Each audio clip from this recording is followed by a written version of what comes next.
င်္ဂလာပါဒီနေ့တော့ကျွန်တော်ကိုရီးယားနိုင်ငံစိုးမြို့ထဲမှာရှိတဲ့ဘူချိုဟန်နိုမာဦးလို့ခေါ်တဲ့ရှီအောင်ရွာကိုလာရောက်လက်ပတ်တာဖြစ်ပါတယ်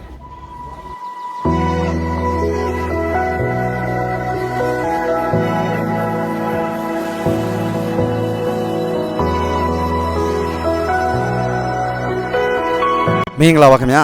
ကျွန်တော်ရဲ့ခီးသွွားမျိုးကနေကြိုဆိုပါတယ်အခုမြင်တွေ့ရတာကကိုရီးယားနိုင်ငံစိုးမြို့ထဲမှာရှိတဲ့ဘူချုံဟန်နိုမာဦးလို့ခေါ်တဲ့ရှီအောင်ရွာဖြစ်ပါတယ်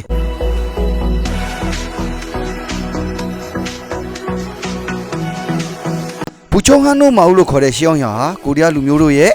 ရှီအောင်ယဉ်ကျေးမှုများကိုထိန်းသိမ်းထားတဲ့ရှေးရိုးရာပုံစံအတိုင်းတွေ့ရမယ့်နေရာဖြစ်ပါတယ်လက်ရှိဒီနေရာမှာဆိုရင်ကိုရီးယားလူမျိုးများအမှန်တကယ်နေထိုင်ပြီးတော့ခေတ်သစ်နဲ့ရိုးရာကိုပေါင်းဆက်ထားတဲ့နေရာဖြစ်ပါတယ်အဓိကကတော့ခီးသွွားများကိုဆွဲဆောင်ထားတဲ့နေရာဖြစ်ပြီးတော့ပြကန်းပြပွဲအမျိုးမျိုးပြုတ်တဲ့ဆိုင်ငန်းများလည်းရှိတဲ့နေရာဖြစ်ပါတယ်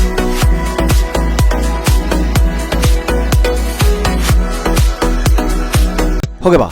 ဘူချုံဟန်နိုမာဦးလို့ခေါ်တဲ့ရိုးရာရွာဟာကိုရီးယားနိုင်ငံရဲ့အတိတ်သမိုင်းကလေးကရှိခဲ့တဲ့ရိုးရာရွာဖြစ်ပါတယ်ဘိုးရခင်အတိတ်သမိုင်းမှာဆိုရင်လည်းအထက်တန်းလာနဲ့ယခုလက်ရှိမှာဆိုရင်လည်းအစိုးရဝန်ထမ်းများအမှန်တကယ်နေထိုင်လျက်ရှိပါတယ်အဲဒါကြောင့်ဒီနေရာကိုတွားရောက်လက်ပတ်မယ်ဆိုရင်ဖြင့်တိတ်တိတ်ဆိတ်ဆိတ်နေပေးရမှာဖြစ်ပါတယ်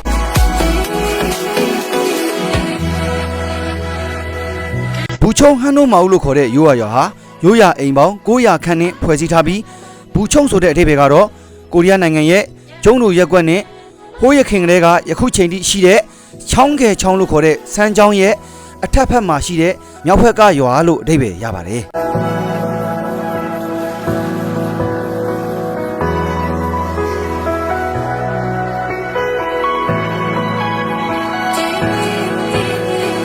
ဘူချုံရိုးရာရွာဟာစိုးမြို့ထဲမှာအလွန်နာမည်ကြီးတဲ့နေရာဖြစ်ပါတယ်အဲဒါကြောင့်စိုးမြို့ထဲကိုတွားရောက်လက်ပတ်မယ်ဆိုရင်ဖြင့်မဖြစ်မနေတွားရောက်လက်ပတ်သင့်တဲ့နေရာဖြစ်ပါတယ်